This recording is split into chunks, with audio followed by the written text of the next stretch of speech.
اعوذ باللہ من الشیطان الرجیم بسم اللہ الرحمن الرحیم۔ ویورز، آپ کو فالکن گوادر یوٹیوب چینل میں خوش آمدید۔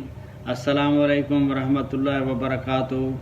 آپ کا ہوسٹ احسان اللہ لاشاری آپ کی خدمت میں حاضر ہے۔ دوستو، آپ جانتے ہوں گے کہ ہم نے ایک سیریز شروع کی ہوئی ہے گوادر کے حوالے سے کہ گوادر کے جو مواضع جات ہیں ان کو ہم سمجھنے کی کوشش کرتے ہیں اور ان کے حدود عربے کو جاننے کی کوشش کرتے ہیں کہ شرقاً غرباً شمالاً جنوباً کون کون سے موضع موجود ہیں اور کس طرح اسٹریٹجک جو پوزیشن ہے، جیوگرافیکلی پوزیشن ہے اس موضع کی، تو اس کو ہم ڈسکس کرتے ہیں۔ پھر اس کے بعد جو کیٹاگریز ماسٹر پلان میں اس موضع کے اندر موجود ہیں ان کو ہم ڈسکس کرتے ہیں۔ تو آج گوادر کے ایک انتہائی اہمیت کے حامل موضع پشکان کو ہم ڈسکس کرنے جا رہے ہیں۔ تو ہم انشاءاللہ تعالی اس کی وجہ تسمیہ بھی جانیں گے کہ اس کا نام کیسے پشکان پڑ گیا اور پھر اس کے بعد اس کی کیا اہمیت ہے، آنے والے وقت میں اس کی کیا اہمیت ہے۔ تو ہم انشاءاللہ تعالی یہ ساری چیزیں اسی ویڈیو میں جاننے کی پوری کوشش کریں گے۔ اگر آپ پشکان کے بارے میں معلومات چاہتے ہیں یا آنے والے وقت میں جہاں پر کوئی انویسٹمنٹ کرنا چاہتے ہیں، کوئی کام کرنا چاہتے ہیں، تو یہ ویڈیو آپ کے لیے انتہائی اہمیت کی حامل ہوگی۔ آپ نے ویڈیو کو آخر تک دیکھنا ہے، آپ نے سکپ بالکل نہیں کرنا۔ جو نئے آنے والے دوست ہیں ان سے ریکویسٹ ہوگی کہ چینل کو سبسکرائب فرما لیں، بیل آئیکن کو لازم پریس فرمائیں تاکہ آنے والے وقت میں جو ہم معلوماتی ویڈیوز گوادر کے حوالے سے اپلوڈ کریں وہ آسانی سے آپ کو ملتی رہیں۔ تو آئیے چلتے ہیں ہم اس کی وجہ تسمیہ کی طرف۔ پہلے پشکان کی وجہ تسمیہ اس طرح ہے کہ یہاں پر ایک کنواں ہوتا تھا، وہ کنواں کیونکہ تھوڑا سا گہرائی میں تھا نسبتاً، تو ارد گرد کا پانی بھی اس میں جمع ہو جاتا تھا۔ دو وجوہات ہو سکتی ہیں۔ ایک وجہ یہ ہو سکتی ہے کیونکہ وہ کنواں گہرائی والی سائڈ پہ تھا، ارد گرد اونچی جگہ تھی، تو بارش کا جو پانی اکٹھا ہوتا تھا اسی کنویں میں پانی جمع ہو جاتا تھا، میٹھا پانی بارش کا، تو اسی کنویں کو پھر جو پانی نکال کے مقامی لوگ استعمال کرتے تھے۔ ایک تو یہ وجہ ہو سکتی ہے۔ ایک یہ وجہ ہو سکتی ہے کہ بارشیں زیادہ ہونے کی وجہ سے تو نیچے زمین میں پانی جو ہے نا وہ اکٹھا ہوتا تھا اور وہ پانی ریس ریس کر اس کنویں میں جمع ہو جاتا تھا اور وہاں سے لوگ پھر میٹھا پانی لیتے تھے۔ اس کنویں کے اندر پانی جمع ہوتا تھا میٹھا، اور وہاں سے لوگ پھر میٹھا پانی لے کے استعمال کرتے تھے۔ اور میٹھا پانی ہونے کی وجہ سے اور پانی کی موجودگی کی وجہ سے اس کے ارد گرد ایک مخصوص قسم کی کھجور ہوتی ہے جسے پیش کہتے ہیں۔ تو یہ درخت عام طور پر اس علاقے میں کم ہوتا ہے، لیکن اس جگہ پر کافی زیادہ وہ درخت ہو گیا تھا۔ اس کے جو پتے ہوتے ہیں اس کے ساتھ یہ چٹائیاں بھی بنائی جاتی ہیں اور بڑی مضبوط چٹائیاں بنتی ہیں، اور بھی دیگر گھریلو استعمال کی چیزیں بنتی ہیں۔ اور جو چارپائی ہے اس کو بھی اسی کے بان کے ساتھ بنا جاتا ہے، اس کو کہتے ہیں پیش۔ تو پھر اس کے بعد اس علاقے کا جو کیونکہ پیش کی یہ کھجوریں وہاں پیدا ہو گئی تھیں کافی تعداد میں، کہا جاتا ہے کہ 500 کے قریب یہاں پر جو پیش کے درخت تھے وہ ہو گئے تھے۔ تو زیادہ درخت ہونے کی وجہ سے اس کا پھر نام جو ہے نا علاقے کا پڑ گیا پشکان۔ تو پھر اس کے بعد وقت کے ساتھ ساتھ بگڑتے بگڑتے یہ پشکان بن گیا، پھر پشکان بن گیا۔ تو ابھی آج کل اس کا نام جو ہے نا ریکارڈ کے مطابق بھی، ریونیو ریکارڈ کے مطابق بھی پشکان ہے۔ تو یہ اس کی وجہ تسمیہ تھی پشکان کی۔ پشکان ایک انتہائی اہمیت کا حامل اس وجہ سے بھی ہے کہ یہاں آلریڈی جیٹی ایک موجود ہے اور ہزاروں پشکان کے جو باسی ہیں ان خاندانوں کا روزی اسی جیٹی کے ساتھ وابستہ ہے، اور زیادہ تر لوگ ماہی گیری کرتے ہیں۔ لیکن آج کل ماشاءاللہ کیونکہ پراپرٹی گوادر کے کاروبار کافی بہتر ہو گیا ہے، تو کچھ لوگ اس حوالے سے بھی پراپرٹی کے کاروبار سے بھی پشکان کے لوگ منسلک ہیں، لیکن زیادہ تر جو لوگ ہیں وہ ماہی گیر ہیں پشکان کے۔ تو ایک اور اہمیت کی میں آپ کو عرض کرتا ہوں چیز، وہ اس طرح ہے کہ گوادر کی جو مددگار بندرگاہیں بننی ہیں اس میں سے پشکان بھی شامل ہے۔ تو مددگار بندرگاہیں اس لیے میں کہہ رہا ہوں کہ جیوانی، پشکان، سوربندر، پسنی اور ارماڑا کو آنے والے وقت میں منی پورٹ کا درجہ دے دیا جائے گا، تاکہ جو گوادر کی مین بندرگاہ ہے اس کے اوپر بوجھ کم ہو سکے، اور یہ جو منی پورٹس ہیں یہ اس کا جو ایکسٹرا وزن ہے وہ اٹھا سکیں، اور جہاں سے جو تجارت ہے وہ مقامی لوگ بھی کر سکیں اور باہر کی جو کمپنیاں ہیں وہ بھی یہاں پر کام کر سکیں۔ تو یہاں پر منی پورٹس بننی ہیں اور پشکان میں ایک بڑی منی پورٹ بننی ہے۔ ایک تو یہ بات اس کی اہمیت کی حامل ہے، اور تیسری یہ ہے کہ بہت سارے علاقوں میں جیسے بحرین اور سعودی عرب کو آپس میں ملایا گیا ایک پل کے ذریعے، تو آنے والے وقتوں میں یہ بھی ہو سکتا ہے کہ پشکان کو اور سنگار کی پہاڑی کو آپس میں ملا دیا جائے ایک پل کے ذریعے۔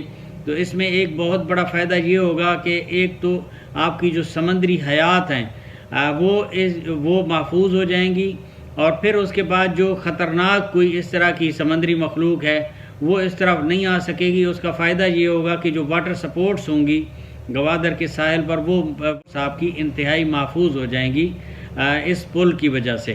اور آنے والے وقت میں مجھے یہ قوی امکان لگتا ہے کہ مستقبل قریب میں یہ منصوبہ شاید شروع کر دیا جائے، کیونکہ گوادر کے ساحل ہیں ان کو ڈیولپ کیا جائے گا تو یہ پل انتہائی اہمیت کی حامل ہوگی اور انتہائی ضروری ہوگی گوادر کے لیے۔ اور اس کے علاوہ اگر ہم گوادر کے جو اسٹریٹجک پوزیشن ہے اس کو دیکھیں تو پشکان کی ایک انتہائی اہمیت ہے، کیونکہ اگر آپ دائرہ دیکھیں تو جو دائری شکل بنتی ہے تو اس میں پھر دائرے کی آخری کونا دائرے کا بنتا ہے مغربی کونا، وہ گوادر کا یہ پشکان بنتا ہے۔ اس وجہ سے اس کو چھم بھی کہہ دیا جاتا ہے اس علاقے کو، یعنی یہ علاقہ گوادر کی آنکھ کے طور پر پیش ہوتا ہے۔ اگر آپ گوگل ارتھ پہ چیک کریں تو ایسا لگتا ہے کہ یہ آنکھ ہے مغربی طرف اور ایک آنکھ مشرقی طرف ہے، یہ دونوں آنکھیں لگتی ہیں۔ اور جو سنگار کی پہاڑی اور پشکان کی پہاڑی یہ ماتھے کا جھومر لگتا ہے اور بہت خوبصورت لگتا ہے۔ تو پشکان کی ایک اپنی اہمیت ہے، پشکان کا ایک اپنا ماضی ہے۔ اس وقت بھی وہاں کافی زیادہ مقامی آبادی موجود ہے اور بازار بھی ہیں، سکول بھی ہیں، اور یہاں پر ایک ہاسپٹل بھی ہے، تو ضروریات کی تمام چیزیں یہاں ملتی ہیں۔ اور زیادہ تر لوگ جو ہے نا مقامی بلوچ آبادی یہاں پر آباد ہے اور اپنی مقرانی بلوچی بولنے والے لوگ یہاں پر آباد ہیں، اور انتہائی ملنسار، مہمان نواز اور انتہائی کشادہ دل کے لوگ یہاں بستے ہیں۔ اگر آپ کو پشکان جانا ہوگا تو آپ دیکھیں گے کہ انتہائی اچھے لوگ، ملنسار، پیار محبت کرنے والے، اخلاق کے ساتھ بات کرنے والے لوگ پشکان میں بستے ہیں۔ تو آئیے چلتے ہیں ہم مزید جو ماسٹر پلان کے مطابق کیٹاگریز ہیں ان کو سمجھنے کے لیے ہم ماسٹر پلان پہ چلتے ہیں اور کیٹاگریز کو سمجھنے کی کوشش کرتے ہیں کہ کون کون سی کیٹاگریز جو موضوع پشکان ہے اس میں موجود ہیں اور ان کی کیا کیا اہمیت ہے اور موجودہ پوزیشن کیا ہے، آنے والے وقت میں اس کی کیا اہمیت ہوگی۔ تو آئیے چلتے ہیں کمپیوٹر کی سکرین کی طرف اور مزید چیزیں جاننے کی کوشش کرتے ہیں۔ جی دوستو، ہم ماسٹر پلان پہ پہنچ چکے ہیں۔ آپ کو یہ کرسر نظر آ رہی ہوگی، یہ ہے موضع پشکان۔ موضع پشکان ایک انتہائی اہمیت کا حامل موضع ہے، کیونکہ اگر آپ راؤنڈ دیکھیں تو گوادر کے ساتھ جب آپ ساتھ گوادر سے آپ جب یہ میرین ڈرائیو پہ چلتے جاتے ہیں سمندر کے ساتھ ساتھ، تو یہ بالکل راؤنڈ ہوتا جاتا ہے اور راؤنڈ ہو کے یہ پشکان پہ آ کے اینڈ کرتا ہے۔ تو یہ جو میرین ڈرائیو ہے یہ پشکان میں آ کے اینڈ ہوتی ہے، پشکان میں آ کے مکمل ہوتی ہے، یہ اسی طرح چلا جاتا ہے۔ اگر آپ مشرقی طرف دیکھیں گوادر کے، وہ بھی اسی طرح راؤنڈ ہوتا ہے، لیکن وہ سوربندر سے آگے پھر بڑا راؤنڈ ہوتا ہے اور اس سے پہلے چھوٹا راؤنڈ ہے، یعنی چھوٹا جو کرو ہے وہ بن رہا ہے۔ اگر مغربی سائڈ دیکھی جائے تو جو بالکل آنکھ کے عدسے کی طرح یہ محسوس ہوتا ہے جو مغربی ساحل ہے گوادر کا، اور یہ مغربی ساحل گوادر کا ایک انتہائی اہم حصہ ہے کیونکہ یہ سارے بیچز کے ایریاز ہیں، اور یہ پشکان تک آپ دیکھیں گے یہ ساری بیچز ہیں۔ پشکان کو پھر دو طرف سے سمندر نے گھیرا ہوا ہے، ایک مشرقی طرف سمندر نے گھیرا ہوا ہے، ایک جنوبی طرف جو علاقہ ہے اس کو بھی سمندر نے گھیرا ہوا ہے۔ تو اس حوالے سے پشکان ایک انتہائی اہمیت کی حامل بندرگاہ بھی بننی ہے۔ وہ اس لیے میں عرض کر رہا ہوں کہ گوادر کو، جیسے میں نے آپ کو پہلے عرض کیا، گوادر کو سپورٹنگ بندرگاہیں چاہیے چھوٹی چھوٹی، کیونکہ جب زیادہ بوجھ ہو جائے گا گوادر کی بندرگاہ پہ تو پھر یہی جو سپورٹنگ بندرگاہیں ہوں گی، آپ یہ دیکھ سکتے ہیں یہ گوادر کی بندرگاہ ہے، تو یہ بہت بڑا ایریا ہے ان کے پاس، لیکن پھر بھی جب انٹرنیشنل ٹریڈ بہت بڑے پیمانے پر ہوگی تو اس پہ برڈن پڑے گا، اور اس کے برڈن کو کم کرنے کے لیے جیوانی، پشکان، سوربندر اور پسنی کے علاوہ ارماڑا کو بھی اس کی سپورٹنگ جو چھوٹی چھوٹی پورٹس ہیں وہ بنائی جائیں گی، تاکہ گوادر کی بندرگاہ پہ بہت زیادہ بوجھ نہ پڑے، اور یہ علاقے جو ہے نا وہ بھی اپنے ترقی کے جو ثمرات ہیں وہ ان میں سے حصہ حاصل کریں، اور یہاں کے لوگ ترقی یافتہ ہوں، یہاں کے لوگوں کا روزگار بنے۔ اس وقت جو لوگ ہیں وہ یہ آپ دیکھ سکتے ہیں، جہاں کرسر آپ کو نظر آ رہی ہے، یہ وہ جگہ ہے جہاں اس وقت پشکان میں ایک چھوٹی سی جیٹی موجود ہے، اور مقامی آبادی مچھلی کا شکار کر کے اپنا گزر اوقات کرتی ہے، لیکن آنے والے وقت میں جب یہاں پر بندرگاہ بنا دی جائے گی تو ظاہر ہے جو مقامی لوگ ہیں پھر اس حساب سے اپنے کاروبار کو اس میں شفٹ کریں گے، لیکن اس وقت تک جو وہاں کے مقامی لوگ ہیں وہ زیادہ تر مچھلی کا کاروبار سے منسلک ہیں اور اپنا اسی سے ذریعہ معاش بنائے ہوئے ہیں۔ تو پشکان کی اگر ہم کیٹاگریز کی بات کریں تو انتہائی اہمیت کی حامل کیٹاگریز یہاں موجود ہیں۔ آپ دیکھ سکتے ہیں یہاں یہ پیلے رنگ کا آپ کو یہ نظر آ رہا ہوگا بلاک، یہ ریزیڈینشل بلاک ہے، آپ دیکھ سکتے ہیں۔ پھر ایگزسٹنگ ایریا بھی اس میں موجود ہے۔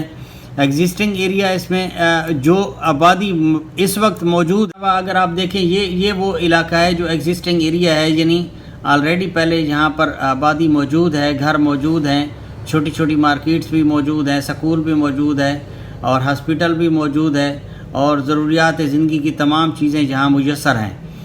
اس کے بعد اگر بڑی کیٹاگری کی ہم بات کریں تو بڑی کیٹاگری یہاں RL1 ہے، یعنی ریزرو لینڈ کیٹاگری 1۔ پھر اس کے بعد RL2 کی یہاں بڑی کیٹاگری موجود ہے، آپ یہ وائٹ بیک گراؤنڈ والی جگہ دیکھ سکتے ہیں، یہ RL2 ہے۔ پھر اس کے بعد یہ RL1 آپ کو نظر آ سکتا ہے، یہ RL1 ہے۔ پھر اس کے بعد MC کیٹاگری ہے، یعنی ماؤنٹین ایریا یہاں موجود ہے۔ یہ جو RL1 ہے یہ میں آپ کو بتاتا چلوں، یہ وہ علاقہ ہے جہاں جو بورڈ لگے ہوئے ہیں نیوی کے، یعنی یہ علاقہ تقریباً نیوی نے ایکوائر کر لیا ہوا ہے۔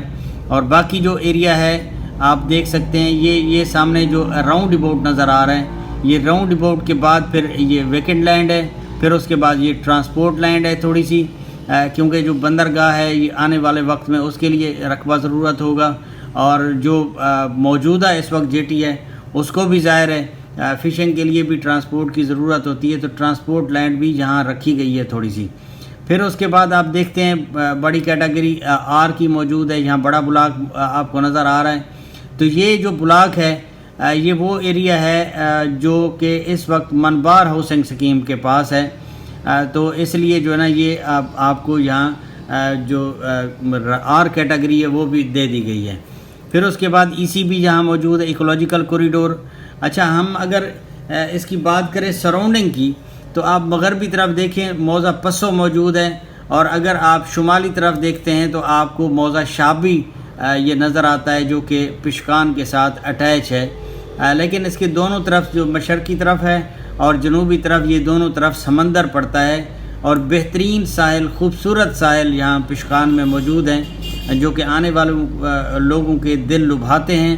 اور یہ اس جگہ پر، یہ بندرگاہ کے سامنے والی جگہ پر، یہ جگہ بالکل پلین ہے، اور آگے تھوڑی سی یہ پہاڑ کے ہلکے ہلکے ٹیلے موجود ہیں سمندر کے ساتھ ساتھ، اور یہ والی جو آپ کو کرسر نظر آ رہی ہے یہاں سے لے کر یہ پہاڑی تک یہ بالکل پلین زمین ہے اور بہت ہی خوبصورت ساحل ہے، اور یہ یہاں کی ریت بہت زبردست ہے، گولڈن سینڈ کی طرح یہ دکھتی ہے، اور بڑی چمکدار اور خوبصورت ریت ہے۔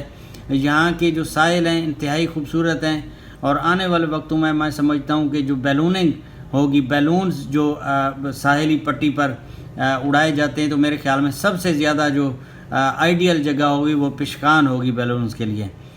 تو یہ آپ نے امید ہے کیٹاگریز بھی سمجھ لی ہوں گی اور اس کے محل وقوع کو بھی سمجھ لیا ہوگا۔ مزید اگر آپ کے کچھ سوالات ہوں تو انشاءاللہ تعالی آپ میسج مجھے بھیجیں گے چینل پر، میں آپ کو جواب دینے کی پوری کوشش کروں۔ جی دوستو، آپ نے دیکھا کہ پشکان ایک انتہائی اہمیت کا حامل موضع ہے، اور اس میں آپ نے کیٹاگریز بھی سمجھ لی ہوں گی۔ میں سمجھتا ہوں کہ آنے والے وقت میں گوادر کے بعد جو انتہائی اہمیت کے حامل جگہیں ہوں گی وہ میں سمجھتا ہوں جیوانی، پشکان، پسنی، ارماڑا اور سربندر ہوں گی۔ یہ ایک انتہائی اہمیت کی حامل بڑے بڑے قصبے ہیں۔ اس میں جیوانی تحصیل ہے، اور اس میں جو پسنی ہے وہ بھی تحصیل ہے، ارماڑا بھی تحصیل ہے، لیکن سربندر اور پشکان یہ بڑے بڑے قصبے ہیں، لیکن مجھے مستقبل قریب میں یہ دونوں تحصیلیں بنتی ہوئی نظر آ رہی ہیں۔ تو یہاں کیونکہ آبادی کافی موجود ہے، اور ہو سکتا ہے کہ عن قریب ان کو تحصیل کا درجہ دے دیا جائے گوادر کی، تو گوادر کی پھر 5 تحصیلیں یہ ہو جائیں گی، پھر سنٹسر ہو جائے گی 6ٹھی تحصیل، جہاں انویسٹرز کے لیے بہت زبردست جگہ ہے۔ تو آپ نے امید ہے پشکان کو سمجھ لیا ہوگا۔ تو آج کی ویڈیو یہاں تک تھی۔ تمام ویڈیو دیکھنے کا شکریہ۔ امید ہے آپ نے چیزیں سمجھ لی ہوں گی۔ مزید اگر آپ کے کوئی سوالات ہوں چینل پر سوالات کیجئے، انشاءاللہ تعالی میں کوشش کروں گا آپ کو جواب دوں گا۔ تو ملتے ہیں انشاءاللہ تعالی اگلی ویڈیو میں۔ السلام علیکم ورحمۃ اللہ وبرکاتہ۔ اللہ حافظ۔